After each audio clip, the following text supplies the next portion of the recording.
Well, good morning, everyone. Today is Sunday and it's day 136, I believe.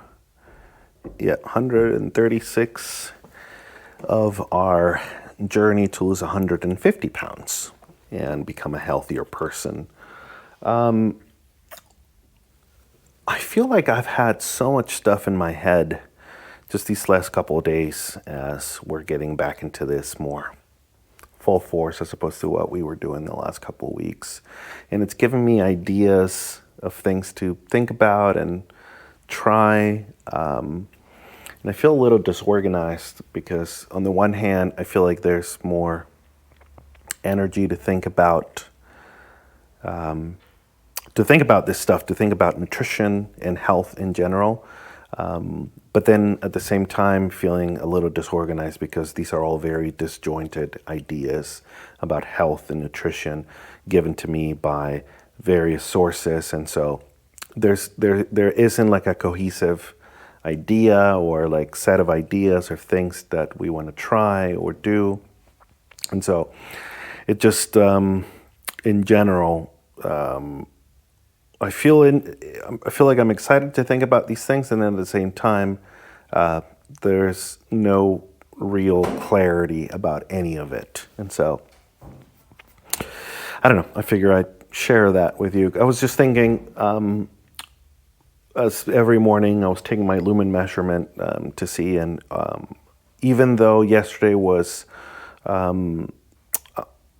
I ate more carbs than I basically was allowed, and in overall the most calories that I've eaten this week.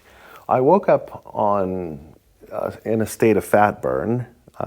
Lumen gave me a 2, and so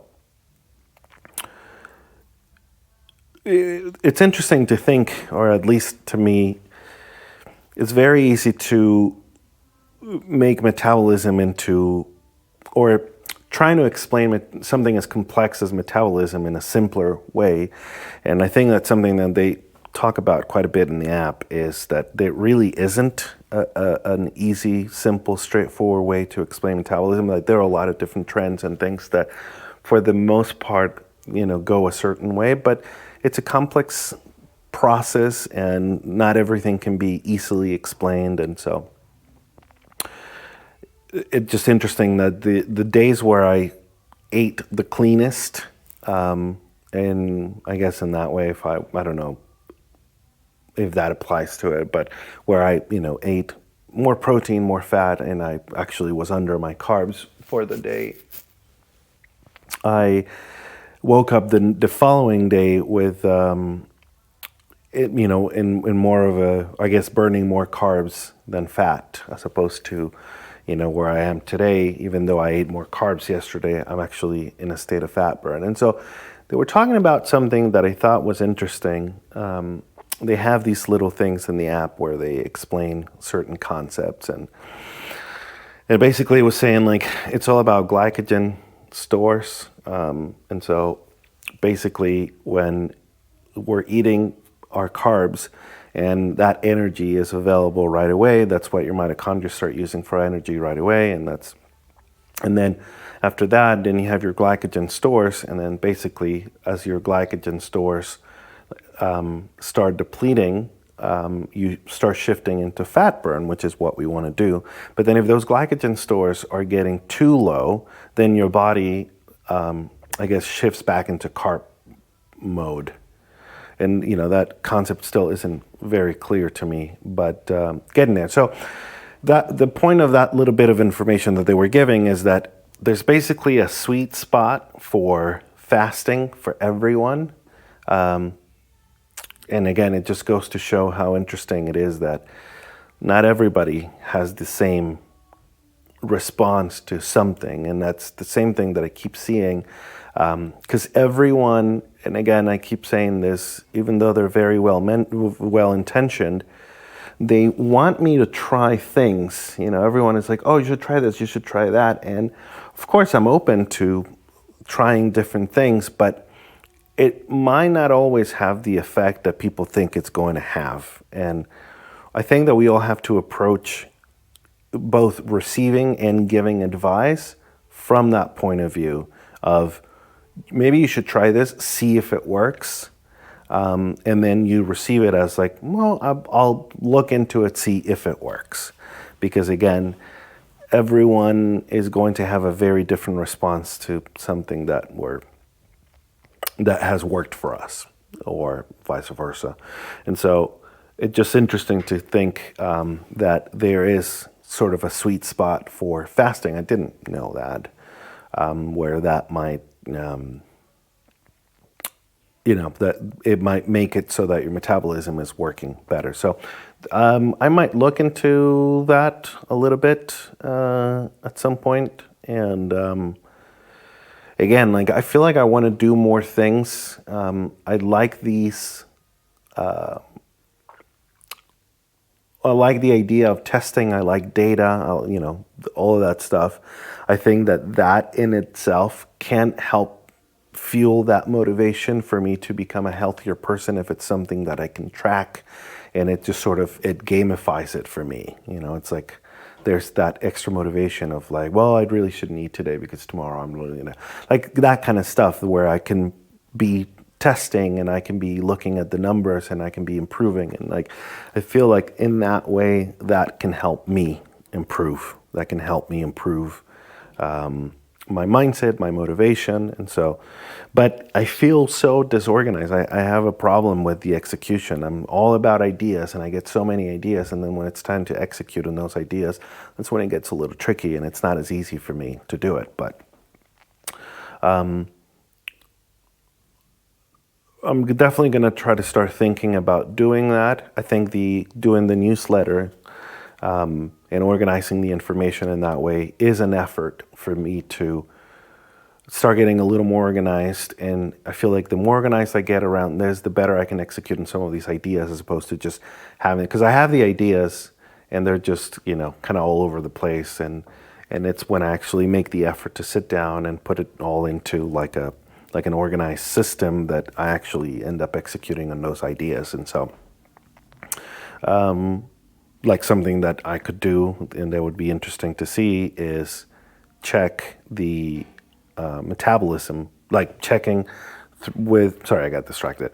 Checking with Lumen, which is the metabolism measurement thingy, what my ideal fasting is, and it, and it's probably not going to be the same every day, but just to get an idea of where we are, and to keep improving that, that part of it that really is a lot trickier than just like, well, I'm taking, because I've been doing intermittent fasting for the last week, basically eating between 12 and 6, 12 and 6, 12 and 8.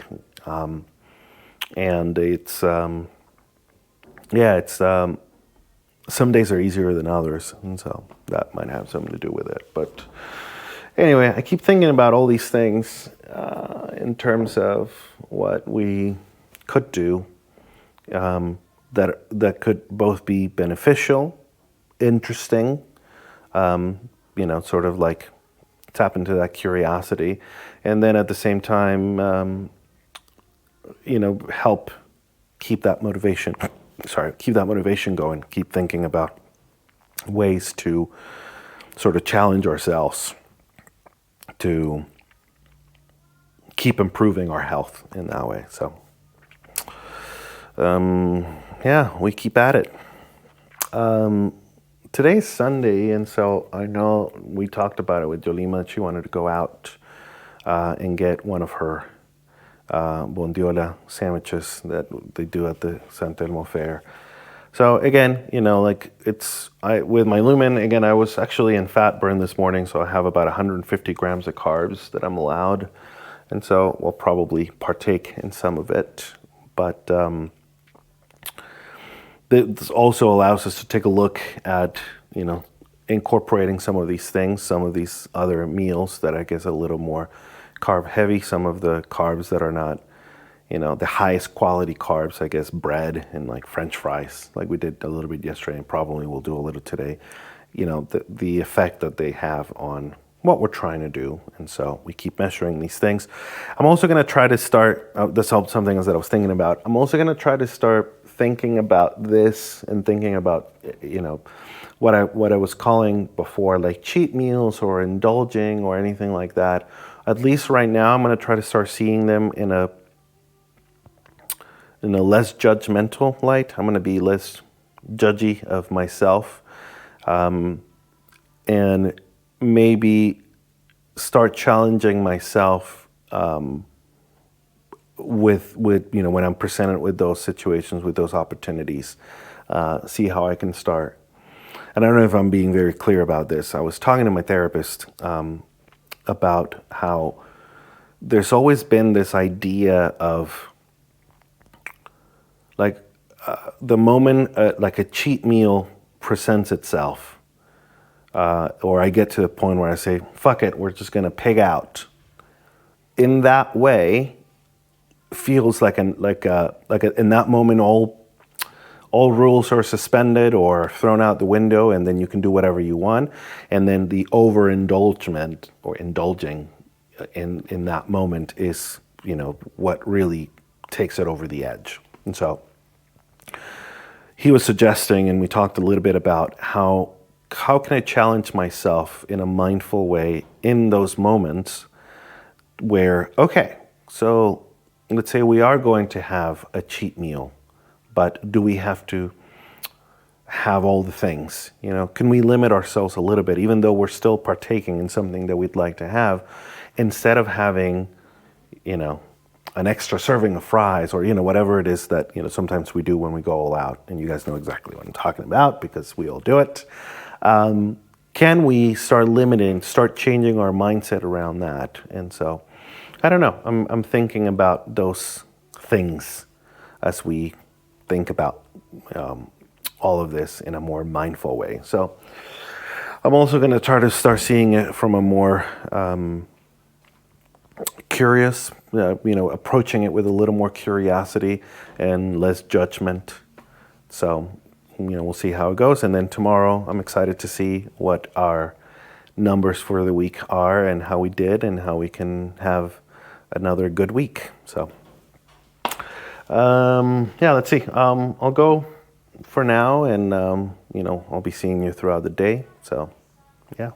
All right. So I actually didn't get to film the end of yesterday because I don't know. I think on the weekends I'm not as work oriented, and so I'm not really thinking about it. And then by the time I realize, like, oh, maybe I should be filming the end of the day, I just kind of forget or get lazy and don't do it. But so yesterday I also forgot to film lunch because by the time we got to do lunch, the place, and I've shown it before in some of the other videos, it's sort of like communal tables, and so you end up talking to people, and there happen to be this American guy, and we were talking to him, and then this kid from London approaches, and he was asking about like he's new to the city, and he wanted to talk about he's like a musical theater kid, and he wanted to talk about like the theater here and like sort of the art scene here and stuff. And so it just that happened, and then I completely forgot to film. Anyway, so we did something. We had, we each got a sandwich, we shared some fries, and we got a beer. And because I haven't been able to like weigh it, I've always been sort of estimating what the macros, what the numbers are for that. And so this time we decided to get a sandwich to go so that we could like actually come home and weigh it. So interestingly enough, I was underestimating the bread and overestimating the meat. So it was actually more bread, a little more bread than I thought, and less meat than I thought. I had basically originally thought that it was like about what would amount to about 3 slices of bread and about 275 grams of pork, and it's actually about a little over 4 slices of bread worth, and only 200 grams of pork. So I adjusted the numbers. We had some stuff to do here. We got some stuff going on. It's taking a lot of our attention, and I ended up not eating, well, both of us, but I ended up not eating any dinner because it's, by the time we finished what we were doing, it was kind of late. I was feeling a little tired, not feeling very motivated. We had on our menu, we had eggs and bacon sort of thing for dinner. And I thought I could use the meat from the sandwich and then use that instead of the bacon to make the eggs. But I just really didn't feel like doing it. I was tired. It was starting to get late. And so I was just not really feeling up for it. So I ended up not eating any dinner. So my calories and my macros, everything was way under. I think it was only like 1,400 calories for the day or something. So it'll be interesting to see what the week looks like. I'm going to try to get to that today. Ooh, sorry, almost dropped this. So we'll have to wait and see what the final counts and the numbers and stuff look for the week. But that was it. That was the end of the day, and that was everything. So that's it for today. I'll see you guys tomorrow, and we'll take a look at all the numbers, and yeah, it'll be fun. All right, see ya.